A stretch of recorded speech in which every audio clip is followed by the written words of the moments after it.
சக்கரவள்ளி கிழங்க நம்ம பாரம்பரிய உணவான அடை கொழுக்கட்டையில எப்படி வேணாலும் பயன்படுத்தலாம். மோஸ்ட் அண்டர் ரேட்டட் வெஜிடபிளா இருந்த சக்கரவள்ளி கிழங்கு இப்ப எல்லாராலையும் பயன்படுத்தப்படுது. முக்காவாசி அதை ஃபஜ்ஜாவும் ப்ரௌனியாவும் கிராக்கர்ஸ் பிஸ்கெட்ஸ் அப்படிதான் பண்றாங்க. ஆனா நம்ம பாரம்பரிய உணவான ராகி அடை, கம்பு கொழுக்கட்டை, கம்பு அடை இதுல கலந்து தாராளமா சாப்பிடலாம். நான் இங்க ராகி பயன்படுத்தியிருக்கேன். நான் எப்பொழுதும் எல்லா வீடியோலையும் சொல்ற மாதிரி சக்கரவள்ளி கிழங்க நாளே நீங்க வேக வச்சு ரெஃப்ரிஜரேட் பண்ணி வச்சுட்டீங்க அப்படின்னா அதை எந்த உணவுல யாருக்கு வேணாலும் பயன்படுத்தலாம். டயபெட்டிக்கா இருந்தாலும் சரி, குழந்தைகளா இருந்தாலும் சரி, எல்லா வயதினருக்கும் அது நன்மையை கொடுக்கக்கூடியது.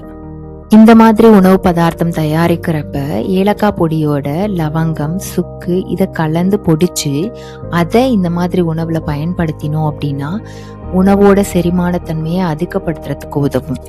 இந்த கலந்த மாவுல நான் 2 வகையான உணவு தயாரிக்கிறேன். ஒன்னு சின்ன குழந்தைங்களுக்கும், இன்னொன்னு பெரியவங்களுக்கும்.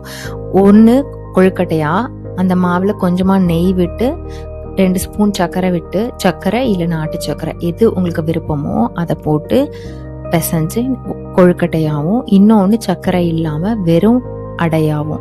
இது டயபெட்டிக்கா இருக்கிறவங்க, வெயிட் மேனேஜ்மெண்ட் பண்ணணும், வெயிட் லாஸ் பண்ணணும் அப்படின்னு நினைக்கிறவங்க இது தாராளமா சாப்பிடலாம். எப்ப சக்கரவள்ளி கிழங்கோ இல்ல ராகி சமைச்சாலும் அதுல கொஞ்சமா நெய் விட்டு சமைக்கணும்.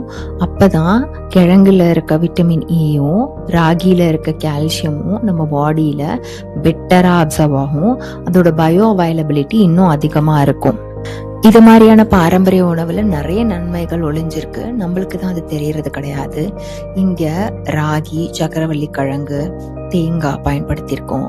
தேங்காயில பாத்தீங்க அப்படின்னா மீடியம் செயின் ஃபேட்டி ஆசிட் இருக்கு. இது கிழங்குல இருக்க விட்டமின் ஏவையும் ராகில இருக்க கால்சியமையும் நம்ம உடம்புல பெட்டரா அப்சர்வ் பண்றதுக்கு ஹெல்ப் பண்ணும்.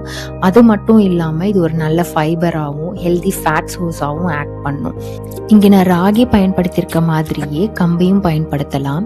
பொதுவா ராகியோ இல்ல கம்போ அதை பயன்படுத்துறப்ப அதை முளைக்கட்டி பயன்படுத்தினா அதோட நியூட்ரிஷனல் வேல்யூஸ் இன்னும் அதிகமா இருக்கும். அதோட பயோ அவைலபிலிட்டி இன்னும் ஜாஸ்தியா இருக்கும் சாதாரணமா அதை பயன்படுத்துறதை விட. சக்கரவள்ளி கிழங்க பாரம்பரிய உணவுல பயன்படுத்தி ஆரோக்கியமாகவும் சுவையாகவும் சின்னவங்கள்ல இருந்து பெரியவங்க வரைக்கும் சாப்பிட முடியும்.